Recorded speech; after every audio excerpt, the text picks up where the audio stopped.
Good morning, and welcome to Seattle Atheist Church. Atheists, agnostics, skeptics, whatever you like to call yourself, you are welcome here. At Seattle Atheist Church, we call ourselves an atheist church because you will never hear anything supernatural promoted from the podium. Our church is founded on the principles of scientific naturalism and secular ethics. Truth claims are attempted here, and we stand ready to revise our thinking in light of new information. We attempt to be excellent to all conscious beings, and we believe in good because good works in non-mysterious ways. If that sounds good to you, then you're probably in the right place. So the way we do it, the members ourselves give the talk. We have a planning meeting every few months, and everyone is invited to attend. And then after the talk, we'll have some discussion. So the church is supported by donations, and you can give donations off of seattleatheist.church, or there's a donation jar in the back of the room, and we just use those for renting the space. And I want to say thank you to people who have given, and also thanks to people who invite a friend, and just showing up is a gift. So thanks very much. Let's get started.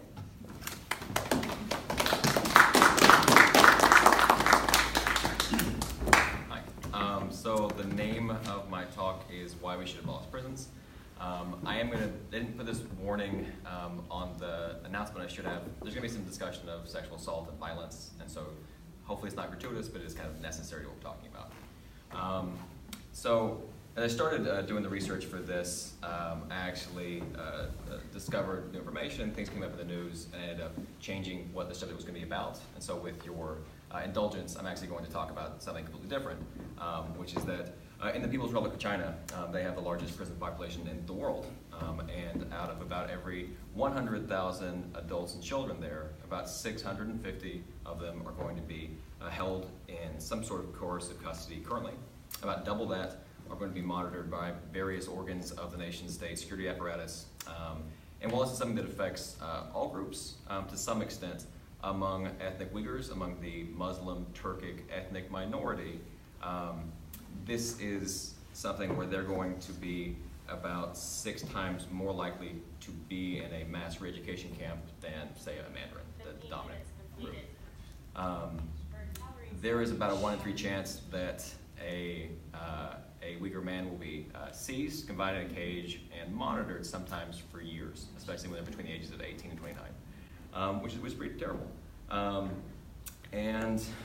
Although there are no official sources that keep track of this, private human rights organizations determined that about 465,000 of those that are being coercively held in the People's Republic of China, they have not even had a show trial to justify why their freedom is being restricted. About 350,000 of those that are being held at that trial, they're not even accused of any non-violent antisocial behavior. Primarily this consists of those who are too poor to bribe a judge with a contribution to an immediate province or locality. Although this is a pretty massive police state among OECD peer nations, only Mexico, Turkey, and Estonia have a higher violent crime rate than the People's Republic of China. And this is despite the PRC not counting any of the violence that routinely happens within their mass re-education camps in any statistics, particularly sexual assault. It's just, it doesn't exist. So that's why I think it's very important for China to reform its mass re-education camps. It needs to do a better job of making sure that they are a little nicer when they seize ethnic Turkic minorities from their homes, and just make it so it's a little more pleasant for people when they're forced to be held there, particularly women and children. Hopefully that's that ridiculous to you. That was the point. All of those statistics that I just gave were for the United States, right? If you map it over, instead of Turkic ethnic minorities, you get Black Americans, instead of the dominant Mandarins, it's whites. It should sound ridiculous to say that we are going to reform mass re-education camps in China, but that's what we often say about the United States. We don't really think about it that way. It's my contention that saying we need to reform prison in the United States is like saying we need to reform the Soviet Gulag system, It's like saying we need to reform the Japanese internment camps during World War II. Because to be sure, there are really some Muslim terrorists that have been caught up in the Chinese re-education camps. There's about 1.5 million people. Like, China actually does have a problem with this, right? But that's not really an argument. It's not an argument that the Soviet gulags really did get some capitalists who were counter-revolutionary when you have millions of other people.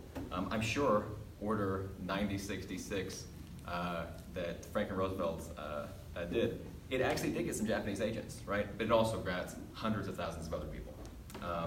And this is inherent to the system. So when we say, what we really need to do in the United States is only grab the people who deserve it and throw them in prison and let everybody else out, there's not really a way to do that.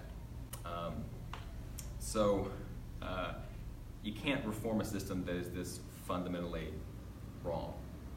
And this system does not actually help reform any of the people that go into it. I say not any, in general, doesn't reform most. U.S. Sentencing Commission reports that the recidivism rate of people who go into prisons are about 77%. It does not lower crime. That's because we don't. This is, I guess, a bigger leap for most people because we tend not to think of people in prisons as still being people, right? But the crime that happens to them and the assaults and things should be counted. But it also doesn't lower crime outside of prisons. It doesn't deter crime.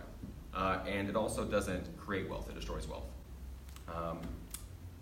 And while we kind of understand that if we target communities overseas, if we go into a place like Iraq or Afghanistan and we destroy homes and we restrict people's freedom and we subject them to violence, it doesn't make people like us more. It doesn't actually, in the name of fighting terrorism, lower the chances that someone will agree that you should oppose this state or this occupying force. In the same way, when our own domestic state violence is seizing people from their homes to be caged in places of brutality, deprivation, and exploitation, it doesn't make those who are abducted or those who are left behind less likely to engage in antisocial behavior that we are going to regard as criminal. A really great example is Louisiana. Louisiana has the highest incarceration rate in the United States. It is up above 800 people per 100,000 in 2014.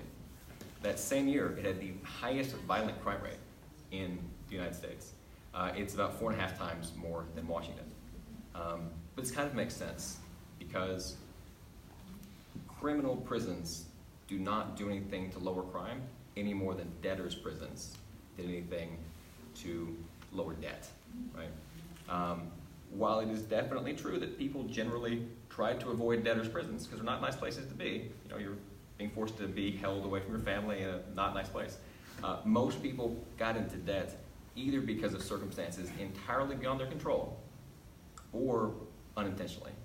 And I would say that's a better way to view crime, right? Crime is a thing that is not usually a result of individual moral failings. It is something that's more structural and social.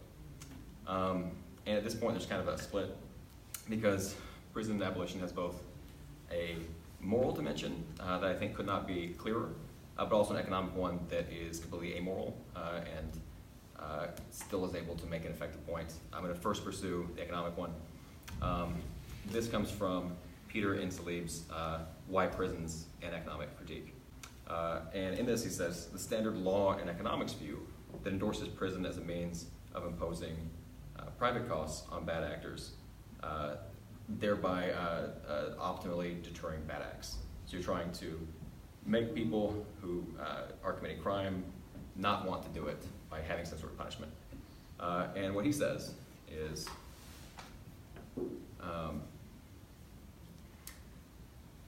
that prison is suboptimal as a punishment, primarily because prison fundamentally replaces private costs imposed via wealth transfers with private costs imposed via wealth destruction.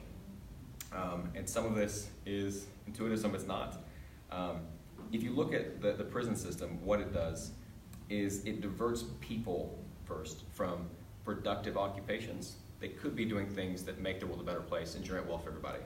And instead, they are put into managing and administrating this inherently destructive system of locking people in cages. And to be sure, there are some corporations individually that do profit very well off making inmate uniforms or providing food services or the private prisons themselves. They do make some money. But what this is doing is transferring public wealth to a relatively small number of private actors, including like prison guards themselves. And that number is about $80 billion a year. So we're spending $80 billion a year on something that is not lowering crime, that is not making us actually safer. And it could be spent on something else. That was from the Bureau of Justice Statistics. The Prison Policy Institute puts that number about $100 billion higher per year, because it's also going to include bail bond companies. It's also going to include the families that have to pay fees just to interact with their loved ones. It's about $1.66 a minute to talk to someone who is in certain prisons. And this also leaves out all the wealth that is destroyed by people who have been removed from their own communities and their own ability to support their families by working. It's kind of hard to imagine what would be a good estimate of what they would be making, but let's say only half of people in prison were making were employed once they get out. They made $20,000 a year. That would be $20 billion they would actually be contributing back to the economy, to their own communities. And they could also be using that money to repay their victims or the public. Prisons are destroying their future wealth because convicted felons find it particularly difficult to get work once they get out, even when they're extremely qualified for it. And the really famous version of this, the one that's like very clear, is California firefighters. If you fight fires as a prisoner in California, you risk your life, you get paid, I think it was like 50 cents a day or whatever it was. Once you get out, you're not legally allowed to be a firefighter. And that is a barrier that exists in lots of job forms, where you have to say, have you been convicted of any crime? And you may be totally qualified for the job, but now you can't get it. It's interrupting somebody's career, something that might be beneficial to society, and then putting them in a place with lots of professional criminals in a context where your willingness to commit violence is much more valuable than more supposedly appropriate behavior like delayed gratification, communication, and restraint. And it's worth thinking again about how radical and fast this has been, because although our homicide rate right now is about what it was in the 1960s, back then it was about 200,000 people. Now it's 2.3 million people in prisons. In 1980, when the homicide rate was 10 per 100,000, the number was 329,000. And since then, it's just gone up and up and up, even though the crime rates plateaued and went down. Any choice we have is going to have a cost involved, but a much more effective allocation of money to reduce crime would be investing in the Environmental Protection Agency. And this sounds like flippant or silly, I know, but around the world, industrialized nations saw a rise in crime from the 1960s to the 1990s. And then, regardless of what the response was, it halted and went down. And it seems to be the case that ensuring that we're not poisoning children with lead in order to lower their IQ, in order to reduce their dexterity, in order to allow them to have more self-restraint, reduces crime. Right? If you have other jobs you can do, if you have other like trades or sports, and if you can restrain your ability to want to hurt somebody, that helps you to not have crime. Another thing that has been very effective, it seems, is widespread access to reproductive health care, particularly long-acting reversible contraceptives and abortion access that reduce the number of unplanned pregnancies carried to term. That also reduces the number of children whose parent or parents were not prepared to actually care for them. Investing in public education and jobs guarantees, particularly for young men 16 to 30, helps keep them from professional criminality, because selling drugs in an open-air market is not an actually very good job. I used to be a canvasser, and when you stand outside in the elements and everything, it's really not fun. Once you get to be a certain age, your back hurts for no reason. You don't want to be out there. you get a toothache and it just doesn't go away. And you look around, the Crips and the Mexican Mafia are not known for their comprehensive dental plan, right? You would like to do something else if it was there. And then finally, public housing and mental health care. These are things we spend money on the back end by throwing people in prison for public urination or for behaving in a way that's considered erratic. If we took care of people in a way that allowed them to be treated humanely, safely, and contribute to society, we would probably save money. But again, they deserve it anyway. And so there are lots of investitures we could make that would increase our public wealth, that would make us safer and be more humane. But this all assumes that the prison system has the goal right now of reducing crime or making society a wealthier place in some way. And I would argue that the history of the American prison system is such that a reasonable person cannot come to that conclusion. This is going to crib a lot from like the Netflix documentary 13 or the Angela Davis book, Are Prisons Obsolete, or the new Jim Crow by Michelle Alexander. But the clause in the 13th Amendment, except as punishment for a crime whereof the party shall have been duly convicted, has allowed slavery to come in through the back door and be reimposed. And you saw in the South there were prisons, but they were overwhelmingly white up until the American Civil War.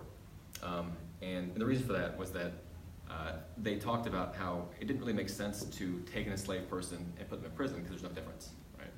But once you needed to have a labor force and a social hierarchy that was the same, you could start arresting black men for vagrancy or loitering, mainly in the spring, and then you would sentence them all the way through the fall. And that way, your cotton crop could still be raised and exported. If they were allowed to work on their own, they might make food for themselves and their families, and that couldn't actually be exported. Like I said, Angela Davis goes into this with the Alabama prison system, and Michelle Alexander covers how in the years following the Voting Rights Act and Civil Rights Act, the end of legal public segregation necessitated new forms of racism to control the same population. And Richard Nixon's Southern strategy is well known for this. He brought the Republican Party, or brought the South into the Republican Party, that is, by using dog whistle lines like forced busing, but also law and order. And so prison is really excellent at keeping the fundamental status quo of racial hierarchies and subjugation intact. And it's even better because it's malleable enough to expand and contract as needed, so it can bring in Latinos and Native Americans and Muslim Americans and people with mental health problems. And it can shrink to avoid some people when it needs to. And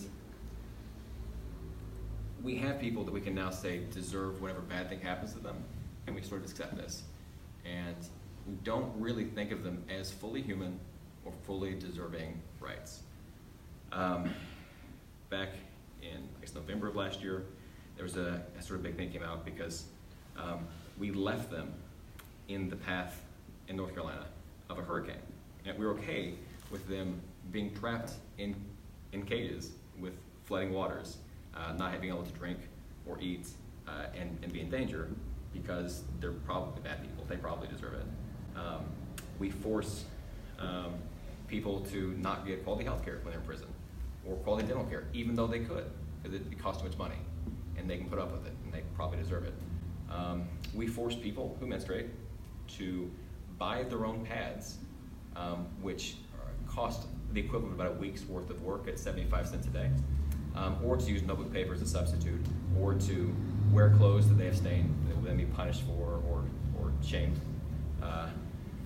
And if we have to send somebody to a real hospital, even if it's because they're having a baby because a guard sexually assaulted them, they're going to be handcuffed because we don't trust them as really being people. This is something that we can do because we've taken people we don't like, we've made them as vulnerable as we can, and we put them out of sight. So I don't have to think about it. I don't have to think about them as people or having real pain or capacity for suffering. And I can, in fact, in some cases, cheer their torture and abuse. Joe Arpaio, who was the Maricopa County sheriff in Arizona, he would brag, and got reelected several times, about how he would humiliate people by making them wear pink underwear, or torture them by having them be out in the desert in the heat without air conditioning. And he was talking about how he was arresting people with racial profiling, with charges that would just be dropped. And we kept cheering him on because he was being tough on crime. And we somehow managed to hold in our head the simultaneous idea that prisons are the place that we send the worst people, the most violent, the most awful members of our society to make us safer. And also that these are the most uniquely moral people possible, because we can trust them. That if we send somebody we especially don't like someone who is a rapist, someone who abused children, we say, they know how to take care of those sorts of people in prison, right? They're gonna take care of it. And we trust that all of the really awful, violent abuse that prisoners are doing to each other, the brutality, is only happening to people who deserve it. And we can trust these people who we cannot trust to get a coffee with or go to work next to. And if we don't see it, we can imagine it in the most violent and lurid way possible to give us the most satisfaction. We say unironically, I'm so glad that the murderers and the robbers keep the rapists in line. So we ignore the habitual sexual assault of the incarcerated by each other, but also by their captors. When, as a matter of course,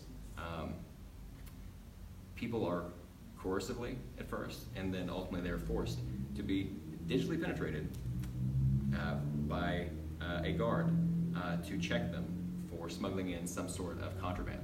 We say that's okay. In any other context, you call it sexual assault. But in the prison system, we say that's safety, that's security. We have to get contraband out. And I think this is all really awful. But what I haven't gotten to is the objection that I'm sure people have had in their head. So what do you want to do with all of the murderers and the rapists and the thieves? Do you just want to let them run around free? And my answer is that in our society, because people who are imprisoned are people, we will have significantly less murder, rape, and theft once we get rid of a system where people are locked in cages and then killed because they're left in the path of a hurricane, or they can drown in Katrina. We're not sure if 500 people escaped the prison or if they died. We just don't know. I think that about 100,000 women and 100,000 children will be significantly safer from sexual assault anywhere else but prison. And I think that the people who have to pay all kinds of fees just to do basic human things like hygiene, I think they would have less stolen from them. But if that doesn't sound convincing to you, I also want to add that we already live in a country where those things are happening, especially for certain people. Certain people can do certain crimes, and certain people who have crimes committed on them cannot expect to have any sort of justice. While about 63% of white victims of homicide will have someone arrested for their killing. This is only 47% of Black Americans. So if you are a Black American and you're killed in the United States, you have a less than coin flip chance that anyone will even be arrested for that killing. This does not even include the about 1,000 to 1,100 extrajudicial law enforcement killings that happen every year in the United States. We're not sure about how many happen, nobody keeps track of it.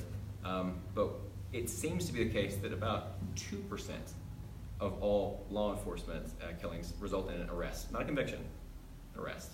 So like in 10 years, there's been about 3 people who have been actually convicted. 10,000 killings, a handful of arrests. And as for sexual assault, the Rape, Abuse, Incest National Network, it estimates that out of every 100 sexual assaults that happen, there's going to be about 30 that are reported to the police. There's going to be about 6 that result in arrest of some kind, and then 0.6% out of every 100 sexual assaults actually result in someone going to prison right now. So if we got rid of prison, we'd be getting rid of that extra 0.6% because the other 99.4 already are running around. And finally, for things like theft, as a society, we have become accustomed to, and we're okay with, Walmart and Wells Fargo and AT&T habitually stealing people's wages for tens of billions of dollars. We find them, right? And we say, well, that's enough. If I stole my boss's wallet, that would be a crime. But if I get shorted on my wage check, that's just business. So I think we should abolish prison. I think it is fundamentally bad. I think it is actively harmful, and it hurts people.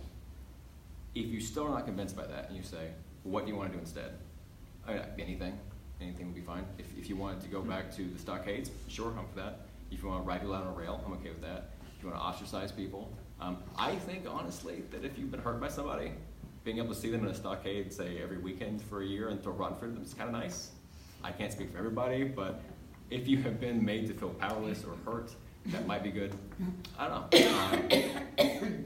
But it is my argument that prison is so bad that it makes society so worse. We can do anything else. And that is why we should abolish prison.